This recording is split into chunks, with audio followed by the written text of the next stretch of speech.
কিন্তু একদল আমি যা চাই সেটাই চাপিয়ে দিতে চায়, এমনকি তারা সেটার জন্য নির্বাচনকে হতে দেওয়া হবে না এইরকম স্লোগানও দিয়েছে। এটা যদি অপরপক্ষ বিএনপিও দেয় যে এখানে আসলে এইটা কি জবরদস্তির রাজনীতির পুনরাবৃত্তি হচ্ছে, আমরা কোনো জবরদস্তির রাজনীতিকে সমর্থন করব না। আমরা যে জায়গায় এসে দাঁড়িয়েছি এই অভ্যুত্থানের পরে, উত্তরণটা অত্যন্ত গুরুত্বপূর্ণ, নির্বাচন তার জন্য গুরুত্বপূর্ণ।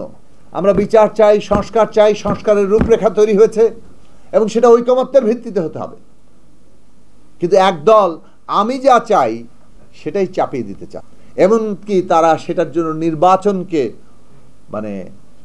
হতে দেওয়া হবে না এইরকম স্লোগানও দিয়েছেন। স্পষ্ট করেই বলা দরকার, জামাতে ইসলামী সহ 8টি রাজনৈতিক দল তারা পরিষ্কার করে বলেছেন যে তাদের মতো দাবি না পূরণ হলে নির্বাচন তারা হতে দেবেন না। এইটার অর্থ কি তারা কাকে দিচ্ছেন? তাদের মত শুনতে হবে, এই জবরদস্তির রাজনীতি একমাত্র নয়। এটা যদি অপরপক্ষ বিএনপিও দেয় তাহলে আমাদের ভাবতে হবে যে এখানে আসলে এইটা কি জবরদস্তির রাজনীতির পুনরাবৃত্তি হচ্ছে। আমরা কোনো জবরদস্তির রাজনীতিকে সমর্থন করব না। আমরা মনে করেছি যে ন্যূনতম জাতীয় ঐকমত্যের ভিত্তিতে আমাদের এই গণতান্ত্রিক উত্তরণটা করতে হবে এবং সেই লক্ষ্যে আমরা আমাদের দল এবং গণতন্ত্র মঞ্চ আমরা সর্বদা এই ক্ষেত্রে আমাদের অঙ্গীকারকে সবসময় স্পষ্ট রাখতে চেষ্টা করেছি এবং সেটা এখন পর্যন্ত চালিয়ে যাচ্ছি।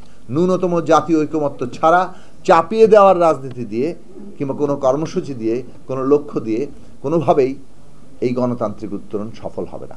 আমরা সে কারণে অন্তর্বর্তী সরকারকে আহ্বান জানিয়েছি যে উত্তরণের পথ হচ্ছে বিচার, সংস্কার, নির্বাচন এবং নির্বাচনকে এখন যে সময়সীমা ঠিক করা হয়েছে তার মধ্যেই নির্বাচন আয়োজন করা, অর্থাৎ ফেব্রুয়ারিতে নির্বাচন আয়োজন করা এবং সেই উত্তরণের জন্য ন্যূনতম যে জাতীয় ঐকমত্য দরকার সে ঐকমত্য যাতে কোনোভাবে বিঘ্নিত না হয় তার জন্য সর্বদা সচেষ্ট হওয়া এবং সেই কাজটাই সরকারকে দায়িত্ব নিয়ে করতে হবে। সেই দায়িত্বই তাদেরকে দেওয়া হয়েছে।